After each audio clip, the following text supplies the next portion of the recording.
আসসালামু আলাইকুম রহমতুল্লাহি ওয়া বারাকাতুহু। প্রিয় ভাই, আমরা আমানতদারিতার দৃষ্টান্ত উপস্থাপন করছি। দেখুন, যায়েদ ইবনে সাবিত রাদিয়াল্লাহু আনহু হতে বর্ণিত, তিনি বলেন, একদা আবু বকর আমাকে তার নিকটে ডাকলেন। গিয়ে দেখি যে ওমর ফারুক রাদিয়াল্লাহু আনহু তার কাছে বসা। তিনি আমাকে বললেন, হে যায়েদ, ওমর আমাকে বলেছে যে ইয়ামামার যুদ্ধে অসংখ্য হাফেজ শহীদ হয়েছে। এভাবে যদি বিভিন্ন জায়গায় হাফেজরা শহীদ হতে থাকে, তাহলে কোরআনের অসংখ্য আয়াত বিলুপ্ত হওয়ার পথে। তা আপনি কোরআন একত্রিত করুন, সংকলন করুন। আমি এটা শুনে বললাম, আমার এটা কিভাবে হয় যে কাজটা আল্লাহ রসুল সাল্লাল্লাহু আলাইহি ওয়াসাল্লাম করেননি?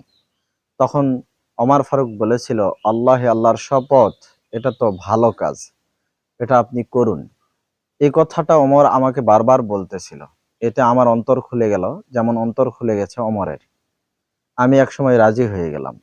এখন আমি বলতে চাই, হে সাবিত এর পুত্র যায়েদ, তুমি বুদ্ধিমান যুবক। তোমার প্রতি আমাদের কোনো অভিযোগ নেই। তুমি রাসূলুল্লাহ সাল্লাল্লাহু আলাইহি সাল্লামের ওহী লেখক, অতএব তুমি কোরআনের সংকলনটা করো। এই কথা শোনার পরে আমি তাদেরকে বললাম যে, আপনারা যদি কোরআন সংকলনের কাজ না দিয়ে পাহাড় সমূহকে ঠেলে অন্যত্র নিয়ে যাওয়ার কাজ দিতেন, তো সেটাই আমার জন্য অতীব সহজ হতো। আপনারা কিভাবে এই কাজটা করতে বলছেন, যে কাজ আল্লাহ রসুল সাল্লাল্লাহু আলাইহি সাল্লাম করেননি? এই কাজ, এই কথাটা আমি বারবার বলতে লাগলাম। অতঃপর আমার অন্তরও খুলে গেল, যেমন অন্তর খুলে গিয়েছিল আবু বকর এবং ওমরের। আমি একসময় রাজি হয়ে গেলাম। এরপরে আমি খেজুরের ডাল, পাতলা চামড়া, সাদা পাথর এবং মানুষের মুখস্থ শক্তি থেকে কোরআন সংকলন করলাম, একত্রিত করলাম।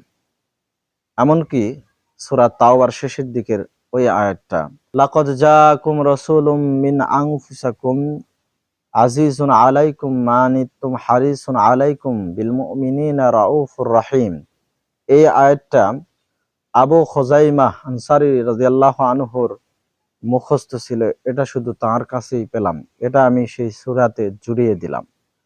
অতঃপর এই কোরআনের মুসহাফ আবু বকর রাদিয়াল্লাহু আনহুর নিকটে সংরক্ষিত ছিল যতক্ষণ তিনি জীবিত ছিলেন। এরপরে তার ওফাতের পরে এটা ওমর ফারুক রাদিয়াল্লাহু আনহু সংরক্ষণ করেছিলেন যতদিন তিনি জীবিত ছিলেন। এরপরে তার ওফাত হলে তিনি তার কন্যা হাফসার নিকটে এটা সংরক্ষিত রেখে চলে যান। আল্লাহু আকবার।